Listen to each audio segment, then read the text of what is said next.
നമ്മുടെ ശ്രീതു ലൈവിൽ വന്നപ്പോൾ പറഞ്ഞത് ഇങ്ങനെയാണ്: ഞാൻ പെട്ടെന്നൊന്നും ഒരാളെ ട്രസ്റ്റ് ചെയ്യില്ല എന്നാണ് പറയുന്നത്. പക്ഷെ ബിറ്റ്വീൻ ഹാപ്പൻസ് ആണ് അർജുനുമായിട്ടുള്ള ആ ഫ്രണ്ട്ഷിപ്പ് എന്ന് പറയുന്നത്. എനിക്കാരെയും പെട്ടെന്ന് വിശ്വസിക്കാൻ പറ്റുന്ന ആളല്ല, ഞാൻ വിശ്വസിക്കുമില്ല എന്നാണ് പറയുന്നത്. അതിൽ നിന്ന് മനസ്സിലാക്കാം അർജുനെയാണ് ശ്രീധുവിനോട് വിശ്വാസം ഉണ്ടായിരുന്നതും അതുപോലെ തന്നെ റസ്മിന് ഇഷ്ടമായിരുന്നു തോന്നുന്നുണ്ട് കേട്ടോ.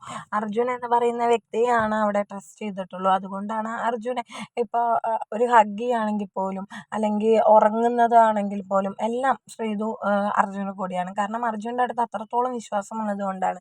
ഇപ്പോൾ ശ്രീതുവിൻ്റെ അർജുൻ്റെ ഒരുപാട് പോസ്റ്റുകളും ഒരുപാട് ഇതൊക്കെ വന്നുകൊണ്ടിരിക്കുന്നുണ്ട്.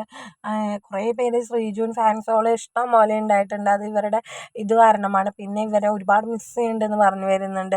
രണ്ടുപേരും ഒരുമിച്ച് കാണാൻ ആഗ്രഹമുണ്ടെന്ന് പറയുന്നുണ്ട്. അപ്പോൾ ഇതുപോലെ ഒരാൾ കമൻറ്റ് ചെയ്തിട്ടുണ്ട് നമ്മുടെ ശ്രീതുവിൻ്റെ ഒഫീഷ്യൽ പേജിൽ. അപ്പോൾ ശ്രീതു പറഞ്ഞിട്ടുണ്ട് ഞാൻ എത്രയും പെട്ടെന്ന് വരുന്നത്. അപ്പോൾ എല്ലാവരും കട്ട വെയിറ്റിംഗ് ആയിരിക്കുകയാണ്. പിന്നെ കുറേ പേര് നെഗറ്റീവായിട്ട് വരുന്നുണ്ട്, ഒന്നും ചെയ്തിട്ടില്ല, അതാണ് ഇതാണ്. ആരും എന്തൊക്കെ പറഞ്ഞാലും അർജുനെയും ശ്രീധുവിനെയും ഇഷ്ടമുള്ളവർ കട്ടയ്ക്ക് കൂടെ ഉണ്ടെന്ന് ഉറപ്പാണ്. അതുപോലെ തന്നെ ശ്രീധുവിൻ്റെയും അർജുൻ്റെയും ഇനിയുള്ള പ്ലാൻസ് അറിയാൻ എല്ലാവർക്കും താല്പര്യമുണ്ട്. അപ്പോൾ ശ്രീധു എപ്പോഴും പറയാറുണ്ട് നീ ഫേക്കാണ്. ഫേക്ക് ആണെങ്കിൽ പോലും അർജുനെയാണ് ശ്രീധുവിന് ഏറ്റവും കൂടുതൽ ഇഷ്ടമുണ്ടായിരുന്നതും അതുപോലെ തന്നെ ട്രസ്റ്റ് ചെയ്തതും. അത് ശ്രീധു ഒന്നും കൂടി പറഞ്ഞിട്ടുള്ള ഒരു വീഡിയോ ആണ് ഇപ്പോൾ സമൂഹ മാധ്യമങ്ങളിൽ വൈറലായിക്കൊണ്ടിരിക്കുന്നത്. ശ്രീധുവിനെയും അർജുനെയും മിസ് ചെയ്യുന്നുണ്ടെങ്കിൽ നിങ്ങളുടെ കമൻറ്റ് ചെയ്യാൻ മറക്കരുത്. പിന്നെ അതേപോലെ തന്നെ ശ്രീധുവിനെയും അർജുനെയും ഒരുമിച്ച് കാണണമെന്ന് ആഗ്രഹമുള്ളവർ കമൻറ്റ് ചെയ്യാനും മറക്കരുത്. നമ്മുടെ ആഗ്രഹം കാരണം ഒരു പക്ഷേ അവരിനി എങ്ങാനും ഒരുമിച്ച് വന്നാലോ.